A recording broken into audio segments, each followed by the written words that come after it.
Today I have a tremendous news to announce. My trusty old Toyota blew a head gasket. At least that's my conclusion, and by no means I'm a professional mechanic or anything like that, but here are the symptoms. Started losing coolant, and then noticed a smoke coming out from my tailpipe. Let me demonstrate. Okay, let's see.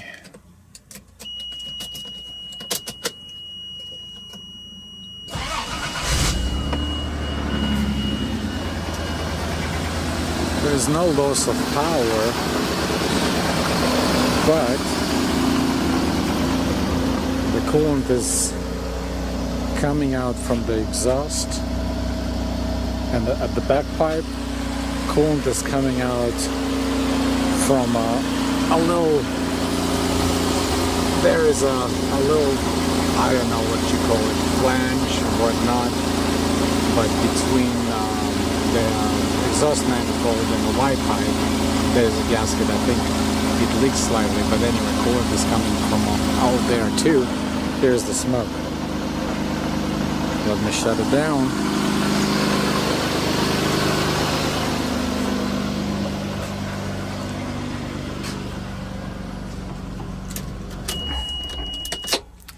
So I was contemplating my options. Of course, one option is, since it's a pretty involved job, would be to hire out somebody. But with my experience of previous experience of the mechanics are doing very thorough job, and I'm being sarcastic, I decided to actually Mitch and myself will tackle it. Now, it's not going to be instructional video or a series of videos, because Mitch has done a head gasket on his Jeep before. I haven't done it at all. But nevertheless, somebody can watch the video, learn on our mistakes if there's going to be any made. Of course, with the internet, it makes it a lot easier with some research, and we decided that we're going to tackle it. So of course, the first thing we'll have to do is remove all this thing around, remove the valve cover, then see what will require to remove the head. The plan right now is there's one mechanic around here in our area that I would trust, but he's so swamped with work that he just cannot fit it in. So, but he has recommended a guy that polishes the heads, and we most likely will do the polishing. It might not even be necessary because the vehicle did not overheat, but I suppose we'll just do it as a preventative measure. And then once we start taking all this apart, trying to get to the head and removing the head, we'll see what else can be replaced, fixed, or whatnot. One thing's for sure, I'm really glad that it happened right here in town, not on my border-to-border trip that we've done about a month ago, and especially not on the trip that we're planning ahead of us to Siberia. So this is it, and I will film as much as I'll be able to film, and we'll see how it goes, hoping for the best. Alright, so far the first thing Mitch has done is disconnected the battery. Now he's removing the air filter. Of course, one not a common thing on this kind of vehicles. We do have a supercharger, so that's going to be extra work of removing that. And so far that's where we're at. The housing of the air filter has 12 millimeter bolts that holding them. There's 1, 2, and there's 3 on this back rear side. While Mitch is doing that, I'm going to drain the coolant. Alright, the air filter housing is out. Now Mitch is going to work on disassembling the air intake that goes into the supercharger, so we can there's a supercharger is held to the plenum with 4 bolts that are over here. I probably should get the camera. So yeah, this 1, 2, 3 and 4 bolts. The 3, that's 2 on the top, and this one is going to be pretty easy to remove, but the one on the bottom, everything's on the way. And those bolts, they hold the supercharger to this air intake plenum, whatever. And we'll have to remove that one because it's actually screwed on to the head, and most of the bolts are right here behind, or in the front or behind the supercharger itself, so we'll have to separate the two in order to remove this intake plenum. And in order to do that, we'll have to remove that bottom bolt nut. So all that stuff will have to be separated. Then of course the top, which was going to be pretty easy, and then the intake manifold. Well, since I'm talking about the intake manifold, there's a rail down here that holds the injectors, and we've decided we're going to send out injectors to get cleaned and tested and replace the ones that are not up to spec. Or maybe even, Mitch, do you think it's worth getting brand new injectors? They're gonna be expensive. Everything is expensive.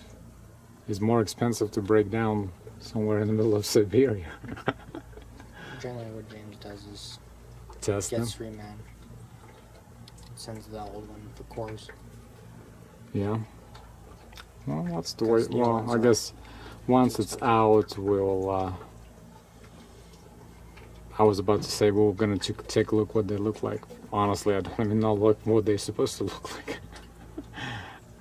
No, I think it's all like you're supposed to hook it up to your machine and pressure test it, and I'll probably see what kind of spray it is, the pattern maybe. I don't know for sure.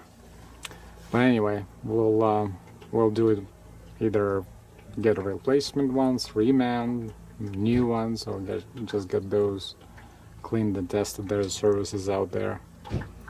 And that's where we're at this point. Mitch is laboring on removing the accelerator cabling housing. I'm pretty sure there's a proper name for it. But anyway, just wanted to point out, at least on our application, and I don't know what is stock in this particular when it comes to throttle body, and because of the supercharger. But anyway, that bracket right there that has it in his hand, held by this bolts, and they are T30H with this pattern.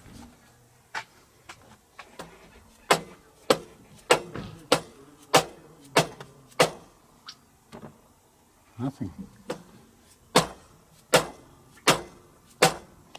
Is there anything maybe holding somewhere else? I don't see how and where.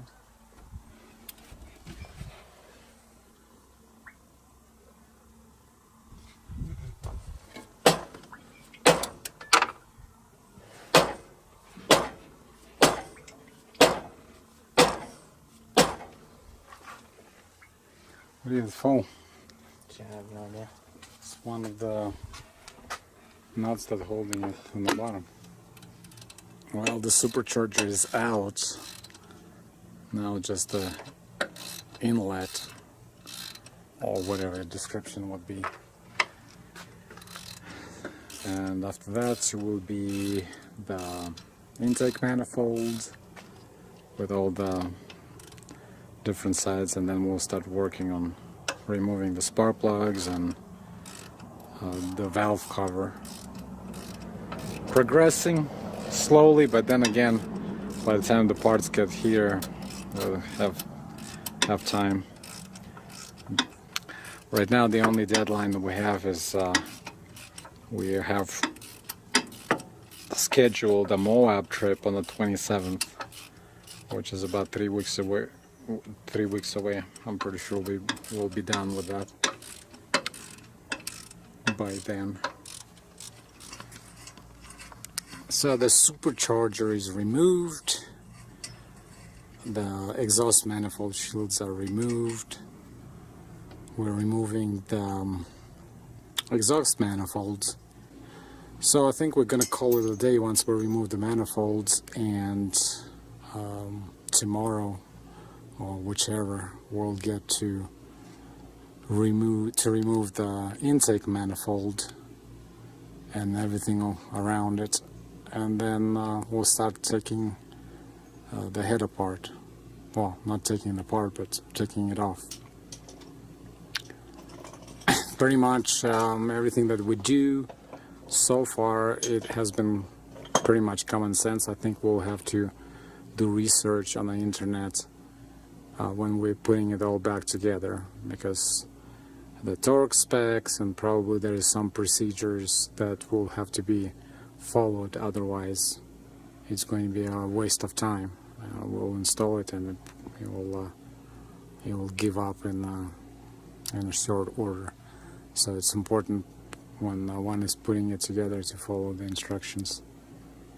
As far as the torque pattern and the rest of the, well, I don't even know what I'm talking about right now, but I will find out soon enough.